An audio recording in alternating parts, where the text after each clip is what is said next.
The Hyundai Kona was released just a few years ago, and for 2022, it's getting a pretty significant update. Included in that update is an all-new N model coming later this fall, but there's also an NLine trim that adds some sportier features to the Kona. So in today's video, we're gonna go for a drive with the 2022 Kona N Line and see what it has to offer.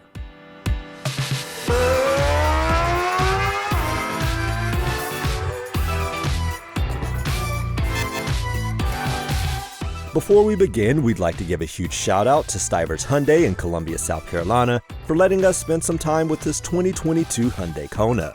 Stivers Hyundai has a great selection of new and used vehicles, and they're also home to Genesis of Columbia. So if you're in the market for a new vehicle, be sure to check out the folks at Stivers Hyundai. The Hyundai Kona is an aggressively styled, in-your-face subcompact crossover, and it's been that way since its release in 2018. For the 2022 model year, the Kona is getting a significant update that sees changes to the styling, interior, and overall platform. There are 4 different trim levels: the SE, SEL, NLine, and Limited.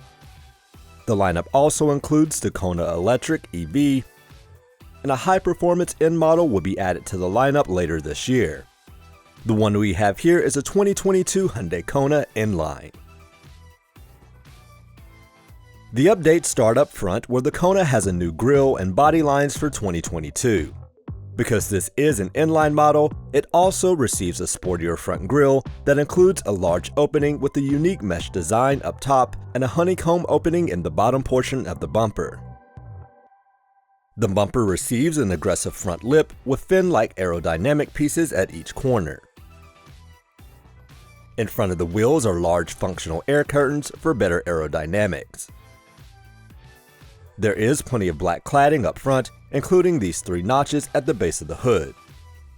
The hood itself has strong accent lines, it stretches forward, dropping down into the grille, it has a flat and wide shape that makes the Kona look athletic. The Kona maintains its narrow LED daytime running lights. Below the running lights are the headlights and turn signals. The rear receives a similar lighting setup with slim wide brake lights and the reverse lights and turn signals on the lower part of the bumper. Full LED lighting is optional on the N-Line trim and standard on the higher Limited trim. From the side, the aggressive lines continue with sculpted wheel arches and a creased belt line. N-Line trims receive body-colored cladding versus the black cladding on other models. The 2022 Kona is 1.6 inches longer overall than the outgoing model. The 18-inch wheels are unique to the N-Line trim and come wrapped in 235/45 tires. The rear spoiler is aggressive and is accented with black trim that's designed to be more aerodynamic. The rear bumper is also updated with a large diffuser underneath and a single dual exhaust outlet.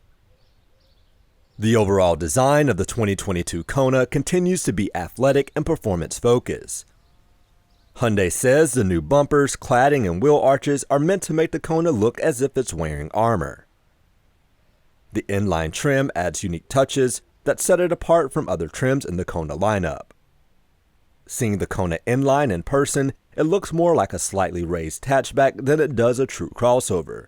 I suppose this is the case with many subcompact crossovers, but with the low body-colored side skirts, the Kona N-Line appears to sit lower to the ground than trims with black cladding. This is a plus in my opinion, and I like the sportier appearance.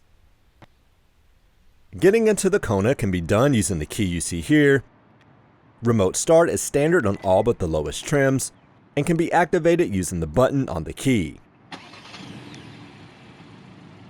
You can also get into the Kona using the button on the door handle.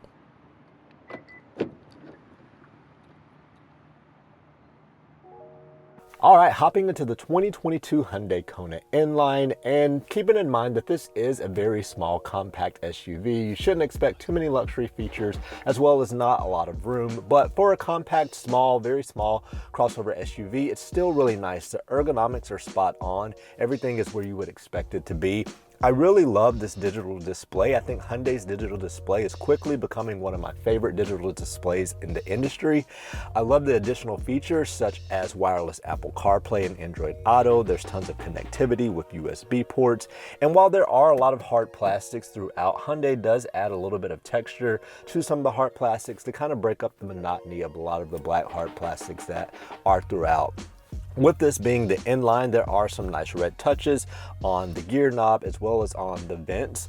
And of course the seats also have red stitching, and that just adds a little bit of sporty flair to an otherwise pretty black interior. But overall, for this class, this size of vehicle, this is still a really nice interior. The interior of the Kona is small and made up of primarily hard touch, inexpensive plastics. All things you would expect from a subcompact crossover. However, the build quality, meaning the way everything is put together, is really well done. The Kona N Line has a good list of standard features. The center touchscreen has grown an inch versus last year's model to 8 inches in size. It includes wireless Apple CarPlay and Android Auto, and I found that the system worked flawlessly and the screen is quick to react to touch inputs. There's an optional $2,500 tech pack that does add a larger 10.25 inch screen and other features such as the sunroof, smart cruise control, and LED headlights. Moving down the dash, you will find the controls for the automatic climate system. Below the climate controls are connectivity options that include USB, 12-volt, and wireless charging. There's a decent amount of storage in the center armrest as well as in the glove box. Because this is an N-Line trim, there are special N-Line seats with red stitching and the Hyundai N badge. The seats provide good support and are well designed, and the red stitching is carried throughout other parts of the interior, including the shifter boot as well as the N-Line steering wheel.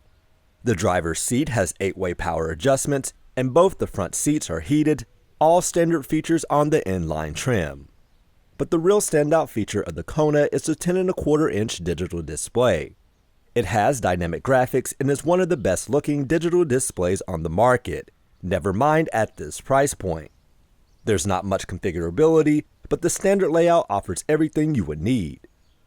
Changing the drive modes from the center console changes the graphics in the display. The display also changes when you put the shifter into manual mode.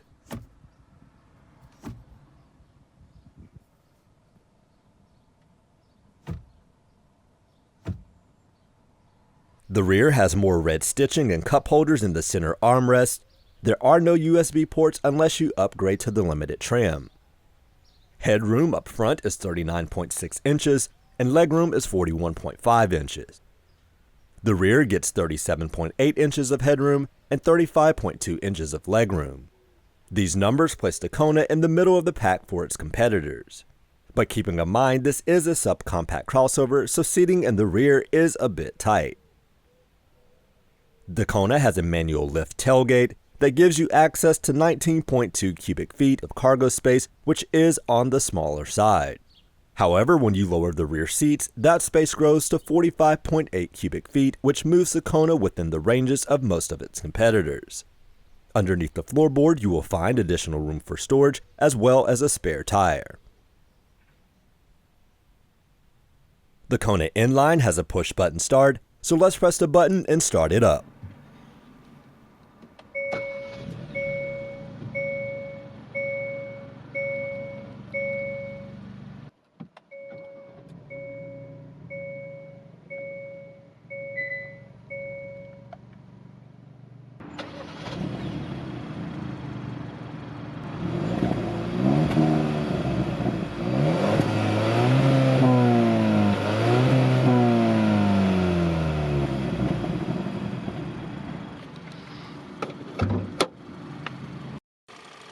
In N-Line trim, the Kona gets an upgraded 1.6-liter turbocharged 4-cylinder that makes 20 more horsepower versus last year's model, for a total output of 195 horsepower and 195 pound-feet of torque.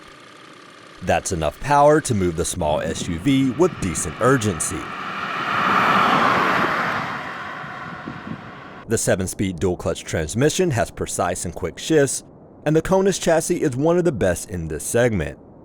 The driving dynamics lean towards sporty, and the crossover's tight proportions make spirited driving enjoyable. The only letdown is the steering, as it is a bit light and lacking in feedback.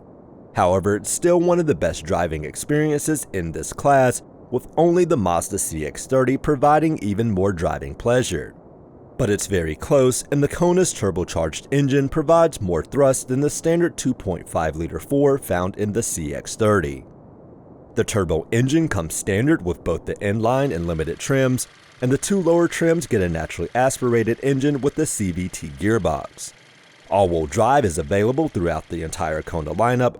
Our front-wheel drive vehicle still handled the power well and never once struggled for grip. However, those looking for more traction in certain weather conditions should certainly opt for the all-wheel drive. Blind spot collision warning comes standard, and other safety features like lane follow and lane keep assist can be had as options. Gas mileage is 32 miles per gallon combined with front-wheel drive. For the power this engine makes versus the competition, that's a pretty good number. One thing is for sure, the Kona lives up to its aggressive styling when it comes to driving dynamics. The updates for 2022 are meaningful and do enough to keep the Kona fresh and a strong competitor in the subcompact crossover segment. We're looking forward to things heating up even more with the Kona N coming later this year. Overall, I found the Kona to be a standout subcompact crossover. The styling is like nothing else in this segment, and it's genuinely good fun to drive. So if you're in the market for a small crossover with good features and superb driving dynamics, the 2022 Hyundai Kona is worth checking out.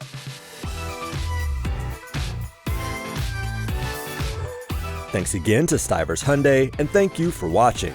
If you enjoyed this video, be sure to like, subscribe, and leave a comment below. You can also find us on Instagram at rideXdrive.